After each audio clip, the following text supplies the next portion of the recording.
다 같이 묵도하심으로 주일 예배를 드리겠습니다. 주는 나의 피난처시요 원수를 피하는 견고한 망대이심이니이다. 내가 영원히 주의 장막에 머물며 내가 주의 날개 아래로 피하리이다. 아멘.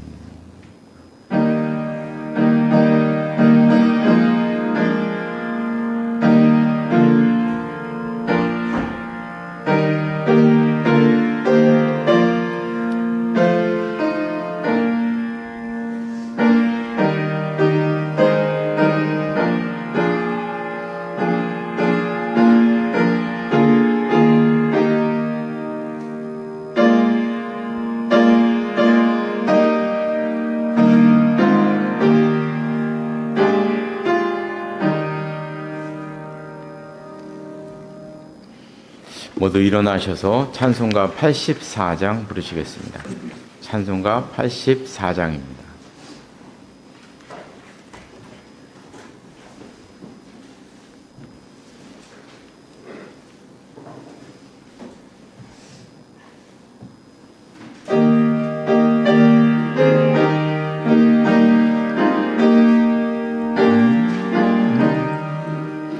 온 세상이 캄캄하여서 참 빛이 없었더니 그 빛나는 영광 나타나 온 세상 빛이었네. 영광 영광의 주 영광 영광의 주 밝은 그 빛 내게 비추었네. 영광 영광의 주 영광 영광의 주 이 세상에 빛은 오직 주 예수님. 주 말씀을 믿는 사람은 그 마음이 시원하고 주 명령을 준행하는 자 그 길이 환하겠네. 영광 영광의 주 영광 영광의 주 밝은 그 빛 내게 비추었네. 영광 영광의 주 영광 영광의 주 이 세상에 빛은 오직 주 예수님.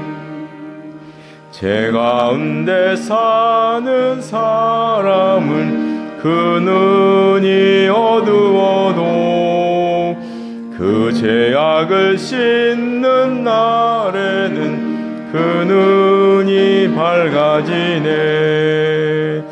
영광 영광의 주 영광 영광의 주 밝은 그 빛 내게 비추었네.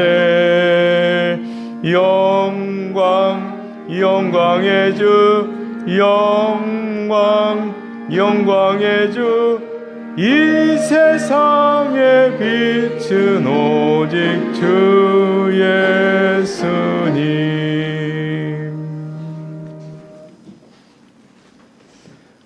교동문은 12번입니다.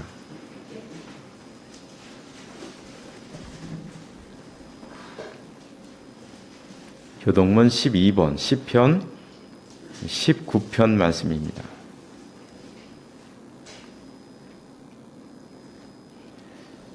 하늘이 하나님의 영광을 선포하고 날은 날에게 말하고 밤은 밤에게 지식을 전하니 언어도 없고 말씀도 없으며 들리는 소리도 없으나 그의 소리가 온갖에 통하고 그의 말씀이 세상 끝까지 이르도다. 여호와의 율법은 완전하여 영혼을 소성시키며 여호와의 증거는 확실하여 무능한 자를 지혜롭게 하며 여호와의 교훈은 정직하여 마음을 기쁘게 하고 여호와의 계명은 순결하여 눈을 밝게 하십니다. 여호와를 경외하는 도는 정결하여 영혼까지 이르고 여호와의 법도 진실하여 다 이루니 금곧 많은 승금보다 더 사모할 것이며 꿀과 송일꿀보다 더 달도다. 아멘. 다 같이 사도신경으로 신앙 고백하시겠습니다. 나는 전능하신 아버지 하나님 천지의 창조주를 믿습니다. 나는 그의 유일하신 아들 우리 주 예수 그리스도를 믿습니다. 그는 성령으로 잉태되어 동정녀 마리에게서 나시고 본디오 빌라도에게 고난을 받아 십자가에 못 박혀 죽으시고 장사된 지 사흘 만에 죽은 자 가운데서 다시 살아나셨으며 하늘에 오르시어 전능하신 아버지 하나님 우편에 앉아 계시다가 거기로부터 살아있는 자와 죽은 자를 심판하러 오십니다. 나는 성령을 믿으며 거룩한 공교회와 성도의 교제와 죄를 용서받는 것과 몸의 부활과 영생을 믿습니다. 아멘. 자리에 앉으시기 바랍니다. 잠깐 기도하시겠습니다. 오늘도 살아계셔서 역사하시는 하나님 아버지, 먼지보다도 작은 저희들을 우주보다도 소중하게 생각하시고 자녀 삼아주시고 오늘도 함께 모여 예배드릴 수 있도록 인도하시니 감사를 드립니다. 이번 주간에는 민족의 명절인 설날 연휴 기간이 있습니다. 명절 기간을 통해서 안식과 쉼을 얻게 하시고 새롭게 시작되는 생활에 큰 힘이 될 수 있도록 인도하여 주시옵소서. 이런 날에는 어려운 이웃들을 생각하게 됩니다. 어려운 경제사정으로 힘들어하는 국민들을 기억하시고 이북에서 독재에 시달리며 숨어서 예배드리는 북한의 백성들, 성도들을 기억하여 주옵소서. 또 가족을 북에 두고 온 이산 가족들도 있고 이 나라의 꿈을 안고 입국한 수많은 또 외국 노동자들도 있습니다. 그들도 한 가정의 소중한 자식들이고 식구들인데 그들에게도 함께 해주셔서 위로의 손길로 함께하여 주옵소서. 하나님 아버지, 이 시간 또 말씀하시고 그 말씀으로 한 주간도 은혜 가운데 살아갈 수 있도록 함께하여 주시옵소서. 예수님의 이름으로 기도드리옵나이다. 아멘.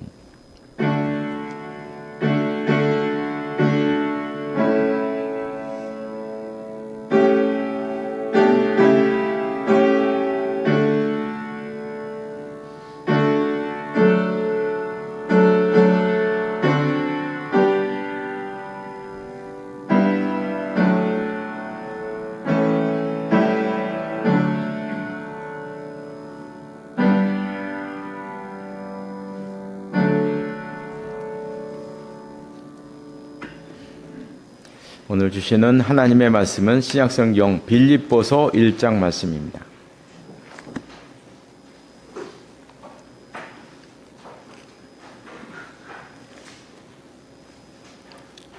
신약성경 318쪽에 있습니다. 빌립보서 1장 25절에서 30절 말씀까지 한 절씩 교독하시겠습니다. 제가 먼저 25절 말씀을 읽겠습니다.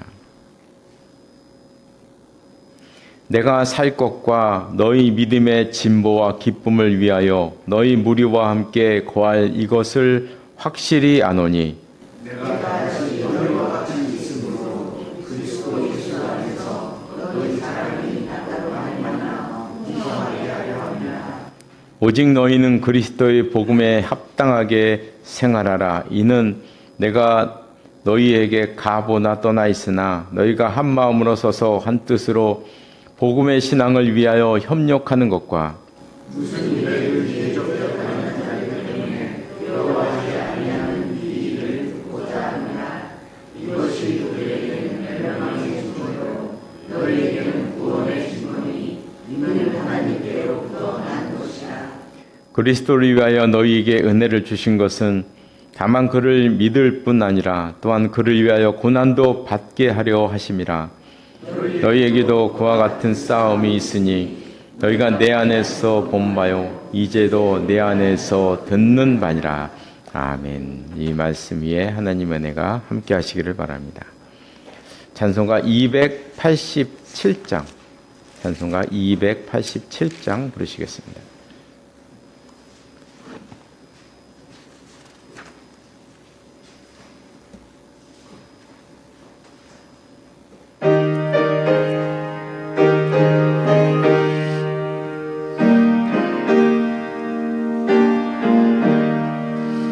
예수 앞에 나오면 제사함 받으며 주의 품에 안기어 편히 쉬리라.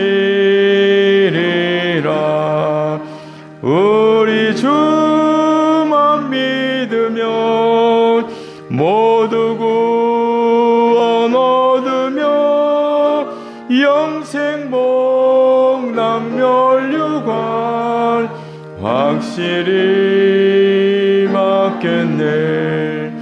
예수 앞에 나와서 은총을 받으며 마음의 기쁨 넘치어 감사하리라.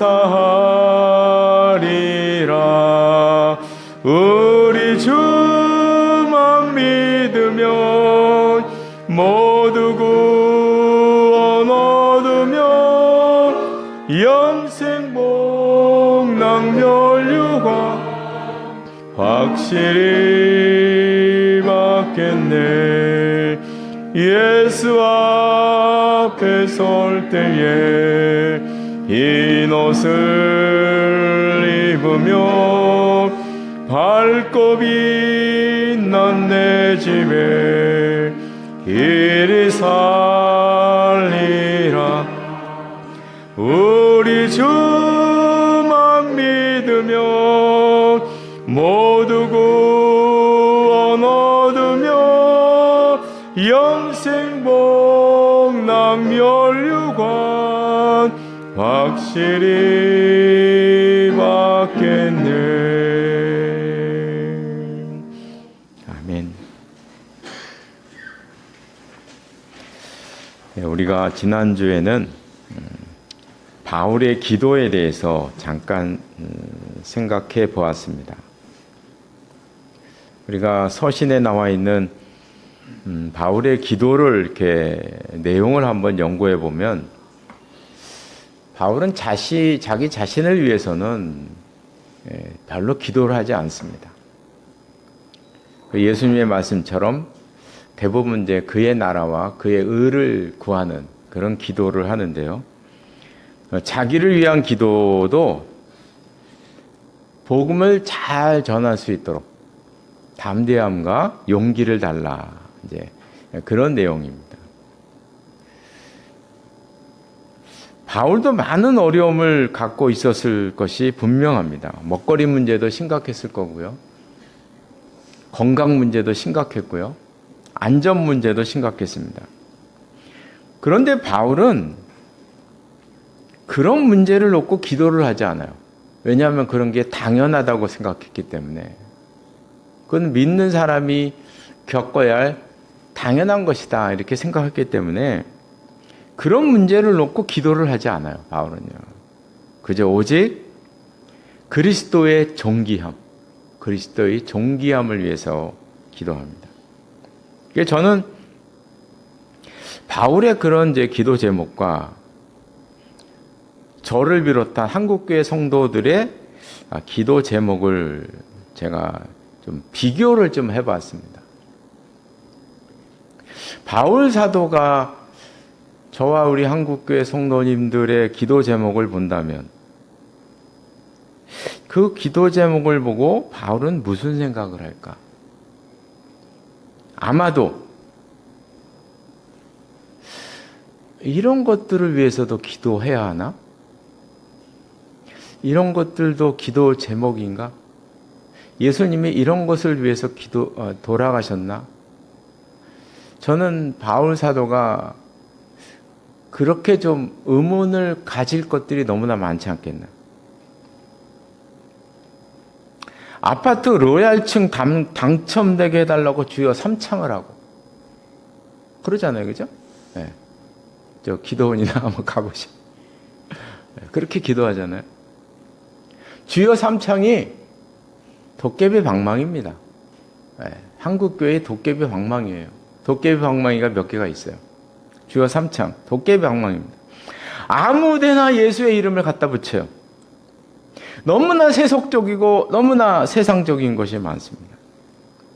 어떤 분들은 또 이렇게 얘기를 해요. 기도할 때 자세하게 해야 합니다. 예를 들어서 이제 배우자를 위해서 기도할 때 자세하게 기도하십시오. 그렇게 기도를 해요. 연봉 얼마에, 키는 몇 대, 대학은 어디 나와야 되고, 어디 살아야 하고, 이거를 한 10대까지를 자세하게 써서 정말로 이렇게 써서 펴놓고 기도하래. 이렇게 말하는 사람이 있어요. 그래서 저는 하나님이 마담뚱가? 중매쟁인가 하나님? 야, 기도 제목이 중매쟁이하게 얘기하는 것과 똑같잖아요. 똑같은 걸 얘기하고 있잖아요. 그죠? 똑같은 거 갖고 얘기를 해요. 물론 그렇게 해서 그런 배우자를 얻은 사람이 있어요. 근데 문제는 뭐냐면 그런 사람들만 간증해. 무슨 얘기인지 아시겠죠?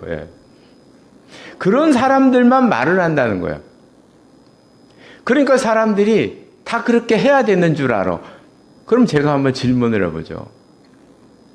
그렇게 기도 제목을 놓고 그대로 그런 남자와 여자를 만나서 결혼한 사람이 많겠어요? 아닌 사람이 많겠어요? 어떤 게 많을 것 같아요? 얘기를 안 해서 그렇지, 그렇게 안 된 사람은 얘기를 안 해요. 된 사람만 얘기해요. 그러니까 그 사람들이 표준이 되는 거예요. 자꾸 얘기를 하니까. 어디 가서 얘기하니까. 방송에서 얘기하니까. 얼마 전에 방송에서 어느 분이 얘기하더라고요, 또. 그 방송을 타요. 그게 진리로 알게 돼요. 그러니까 그렇게 하는 거예요. 그러니까 그런 천박한 기도 제목이 진짜 기도 제목인 줄 알고, 돌아다니고 있는 거예요. 그 사람들만 얘기하니까. 그게 쳇바퀴 돌듯이 계속 돌아가요.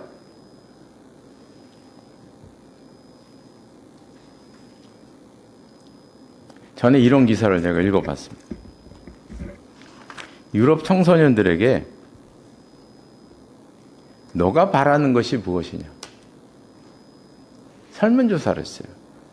유럽 청소년들, 중고등학교 아이들에게 너 인생에서 가장 중요하다고 생각하는 것, 너가 원하는 게 뭐냐?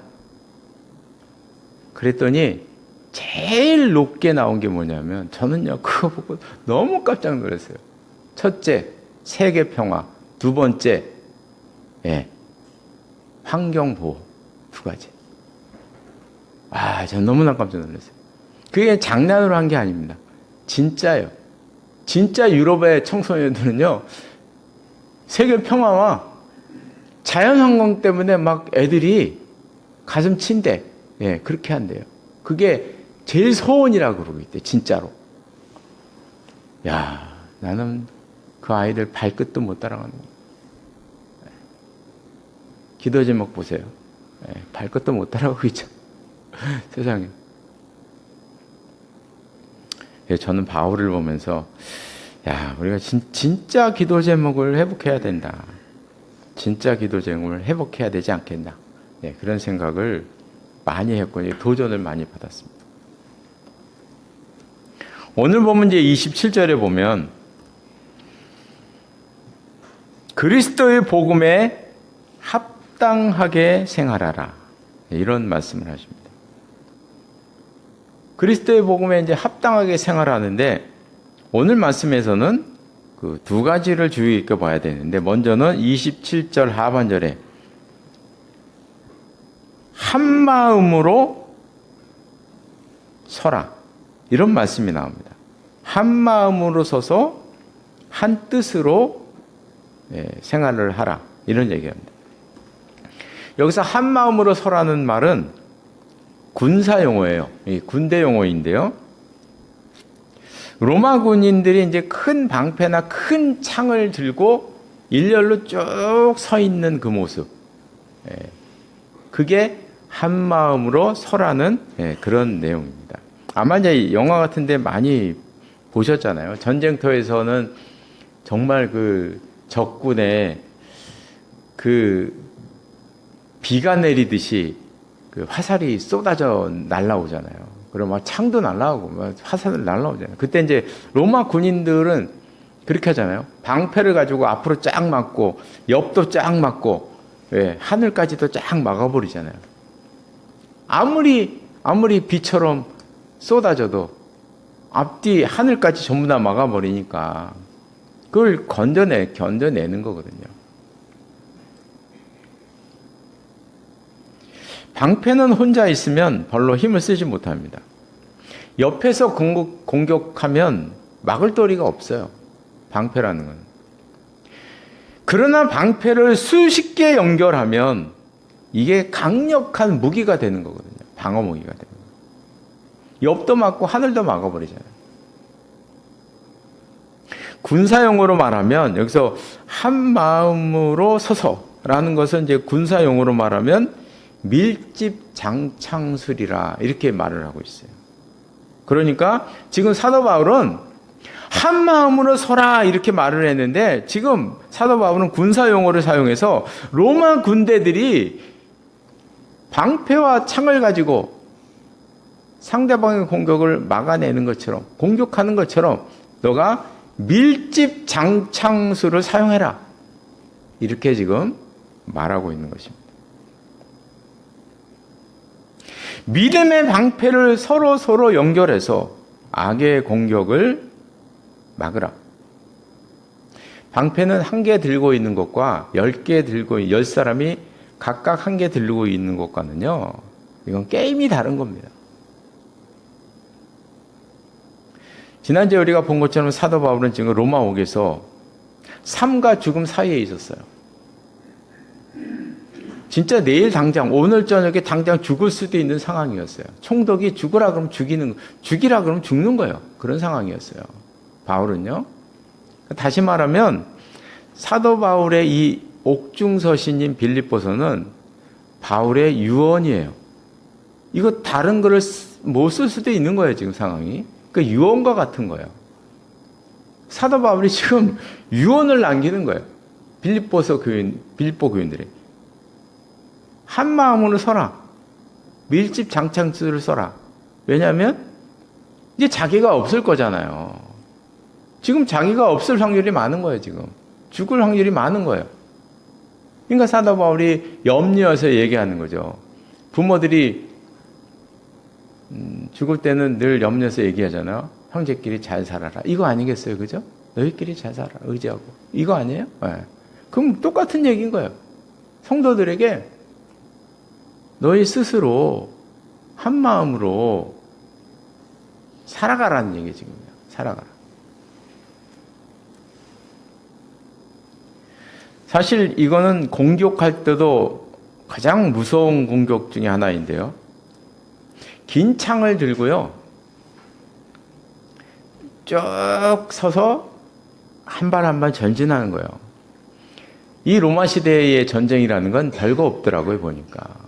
창 길이가 누가 더 기냐 싸움이에요. 창 길이가 누가 더. 이 창 길이를 제일 길게 만든 첫 번째 사람들이 로마 군대였대요. 그러니까 로마 군대가 이 가장 긴 이 창을 가지고 전진에 들어가는 거예요. 그 저쪽에서는 싸울 도리가 없어요.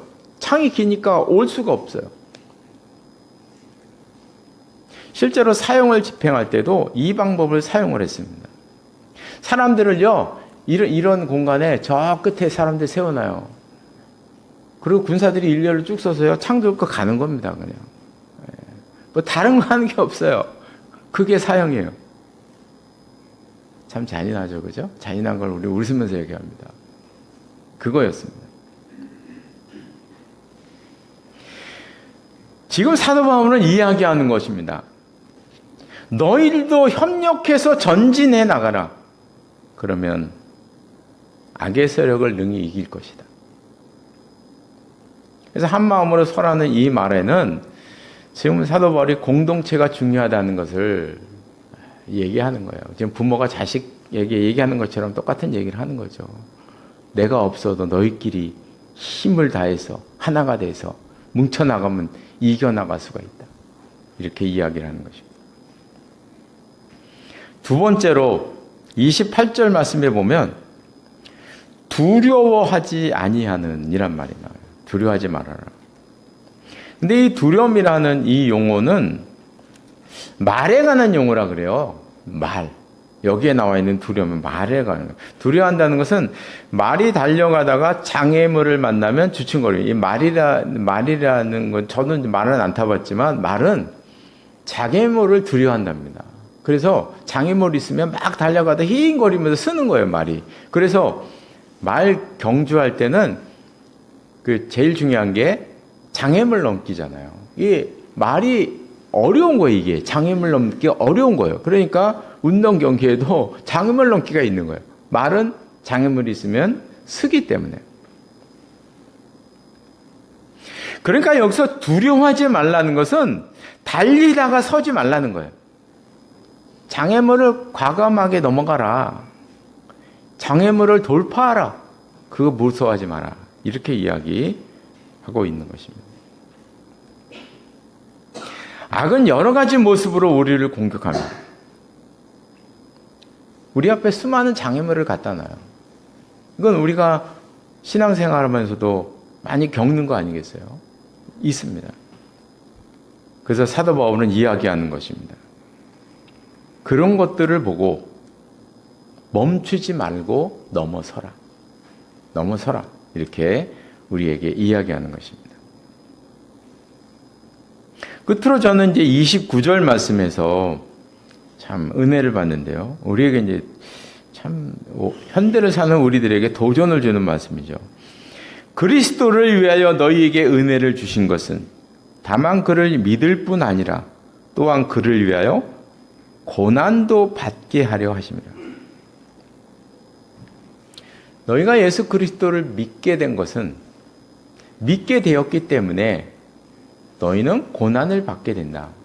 너희가 받는 고난은 당연한 것이다. 이렇게 이야기를 하고 있어요. 너희가 받는 고난은 당연. 저는 사도 바울이 자기 앞에 있는 고난과 어려움과 위험을 놓고 기도하지 않은 이유를 여기서 발견해요. 그 당연한 거였거든. 바울에게.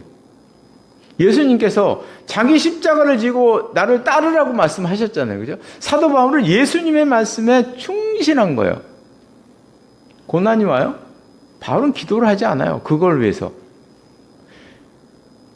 그걸 극복하고 담대하게 복음을 전하게 해달라. 이렇게 기도하죠. 사도 바울은. 고난을 피하게 해달라. 이런 기도를 하지 않아요. 그냥 돌파하는 거예요. 바울은. 왜냐? 오늘 본문 말씀에서 그게 나오는 거거든요.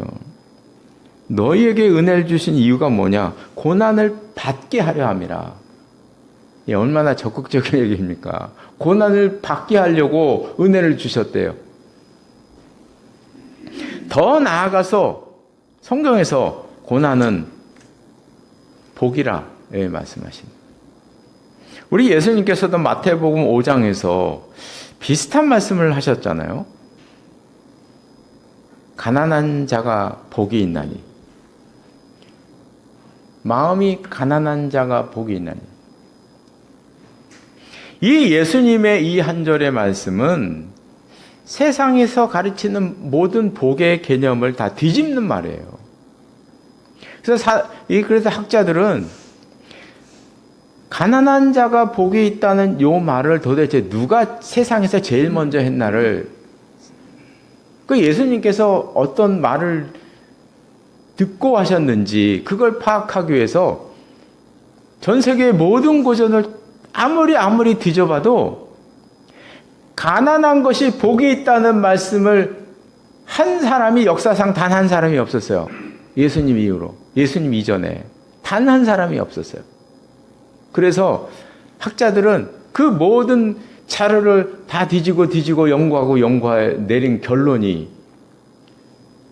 가난한 자가 복이 있다는 말을 역사상 최초로 한 사람은 예수입니다. 예수 그리스도다. 이렇게 얘기를 하는 거예요. 예수님이 최초로 한 얘기예요. 가난한 자가 복이 있다. 세상의 모든 사상은 가난을 저주라고 가르쳤습니다.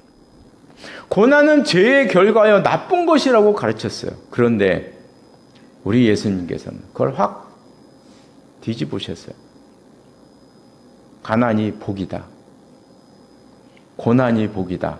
구약 성경에도 나오잖아요. 고난이 복이다. 그런데 많은 신앙인들이 고난과 가난은 저주라고 말을 합니다. 건강에 이상이 생기거나 물질에 이상이 생기면 영혼에 문제가 있다고 생각을 해요. 믿음이 없어서 병이 생기고 사업이 안 된다고 이야기를 하고 있어요.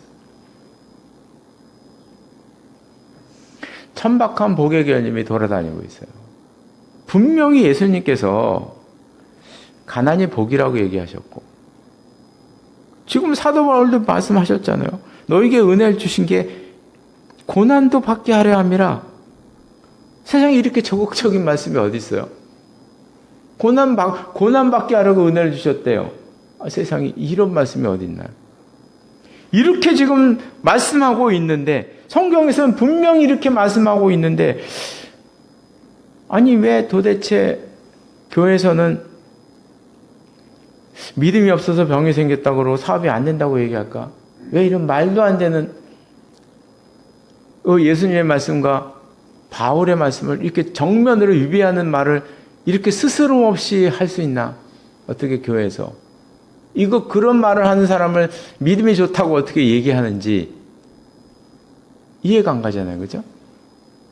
이런 이론들이 생기는 이유는 간단합니다. 아주. 제가 이것 때문에 전 진짜 많이 생각을 하고 연구를 했어요. 그 이유는 아주 간단한 거예요. 복을 내 중심으로 생각하기 때문에 그런 것입니다. 복을 사람 중심으로 생각하면 이런 결론이 나요. 사람이 무조건 잘 되는 게 복이고 사람이 안 되는 게 무조건 저주가 되는 거예요. 왜요? 사람 중심으로 하니까. 그래서 병과 실패는 무조건 나쁜 게 되는 거예요. 부와 명예는 무조건 복이 되는 거예요. 왜요? 사람 중심으로 생각하니까 그런 결론이 날 수밖에 없는 거예요. 그러다 보니 기도할 때도 세속적인 기도 제목을 나열하면서도 그렇게 하라고 가르치는 거예요. 그걸 당연하게 생각하는 거예요. 주여 삼창을 막 아무 데다 갖다 붙이는 거예요. 막.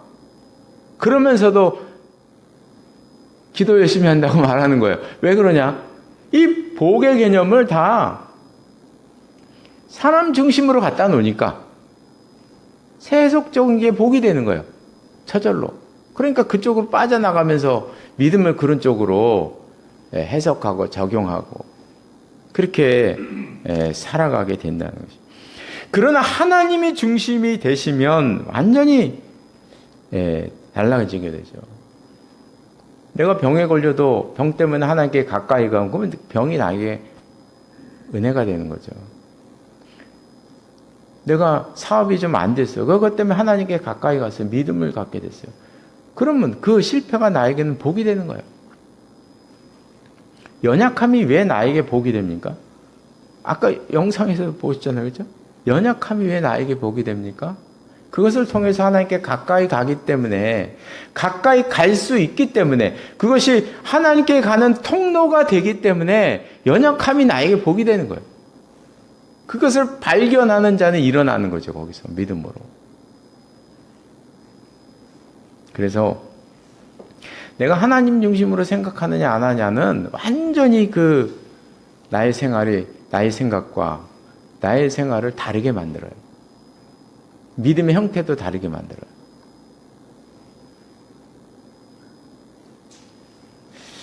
이제 말씀을 마치겠습니다. 오늘 또 이제 두려워하지 말라는 말씀이 나오는데, 우리가 세상을 살면서 두려워하게 된 원인 중 하나가 결국 아까 그 영상에서 나오는 그 연약함과 또 통하는 거예요. 결국에는 내가 연약할 때 그 연약함에 집중하다 보면 두려워지고 빠지게 되고 헤어나지 못하게 되는 거죠. 그래서 힘들어지는 거예요. 나락에 가게 되는 거예요. 근데 이곳에서 벗어나는 것이 결코 불가능한 것이 아니라는 사실은 이미 벗어났거나 벗어나고 있는 사람들이 있다는 것에서 알 수가 있는 거거든요. 성경에 많은 신앙인들이 우리에게 그걸 알려주고 있고, 지금도 살아가면서 그 모든 것들을 극복해 살아나가고 있는 사람들을 통해서도 우리가 그걸 알 수가 있는 거거든요. 그들이 했으니 나도 할 수 있는 거죠. 나도 할 수 있는 거예요. 그래서 아까 말씀드린 것처럼 여기서 벗어날 수 있는 두 가지의 방법. 하나는 시선을 바꿔라. 나의 연약하면서 시선을 바꿔라. 일반 학문에서 심리학자들이 얘기하는 것들이에요. 시선을 바꿔라. 그러나 우리 믿는 우리들에게는 그것도 중요하지만 또 하나가 있잖아요. 하나님의 사랑하심이 나에게 있다. 이 놀라운 사실. 하나님 중심으로 우리가 생활을 하고 생각을 할 때 나의 연약함이 도리어 하나님을 찾아가는, 하나님을 찾는 나의 복이다. 이건 세상 학문이 우리에게 알려주는 게 아니에요. 연약함이 나의 복이다. 이런 얘기는 우리 신앙인들만 할 수 있는 얘기거든요. 승리의 메시지거든요. 그래서 이 승리의 메시지를 우리가 발견하며 살아가는 우리 모두가 되시기를 바랍니다. 기도하시겠습니다.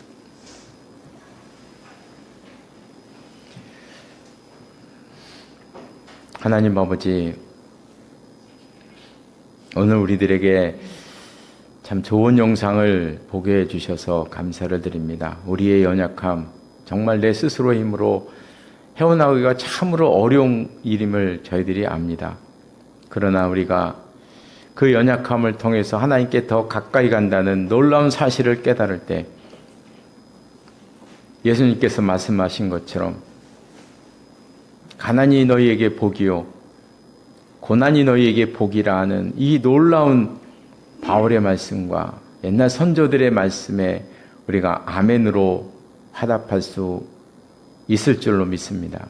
저희들에게 은혜를 베풀어 주셔서 우리가 사도 바울처럼 살지도 못하지만 그 믿음의 마음, 연약함이 도리어 하나님의 은혜요, 고난이 바로 하나님의 은혜라는 이 놀라운 사실, 그런 거를 통해서 하나님께 더 가까이 가며 하나님을 더 깊이 믿는다는 이 놀라운 사실을 깨닫게 하시고 알게 하시고, 그래서 우리가 힘들어할 때 그곳에서 믿음으로 일어날 수 있는 저희들의 삶이 될 수 있도록 인도하여 주시옵소서. 예수님의 이름으로 기도드리옵나이다. 아멘. 모두 일어나셔서 찬송가 380장 부르시겠습니다. 찬송가 380장입니다.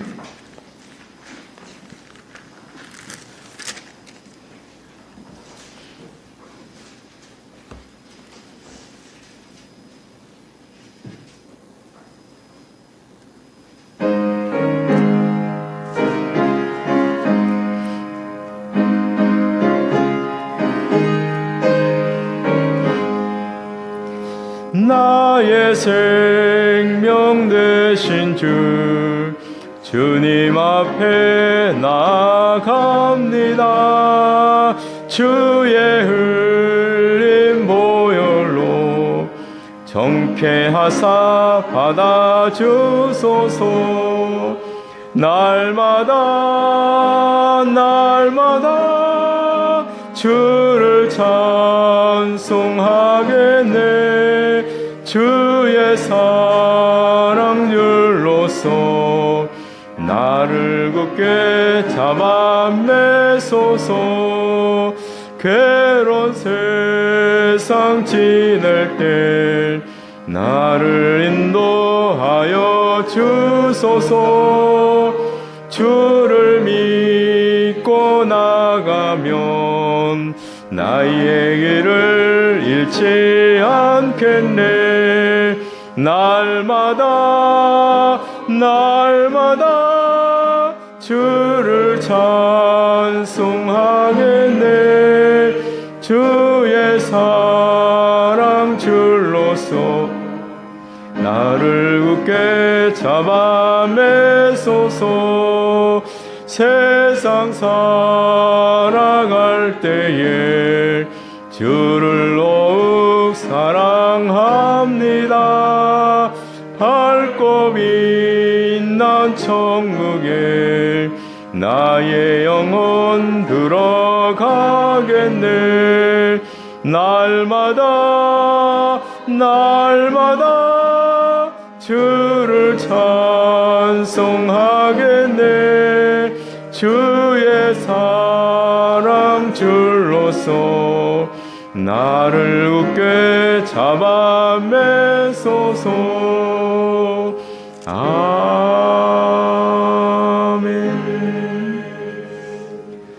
기도하시겠습니다. 지금은 우리 주 예수 그리스도의 은혜와 하나님 아버지의 극진하신 사랑하심과 성령의 교제하심과 교통하심이 이 자리에 나와 예배드린 귀한 하나님의 사람들과 가정과 기업 위에 항상 함께 하시기를 간절히 축원하옵나이다. 아멘.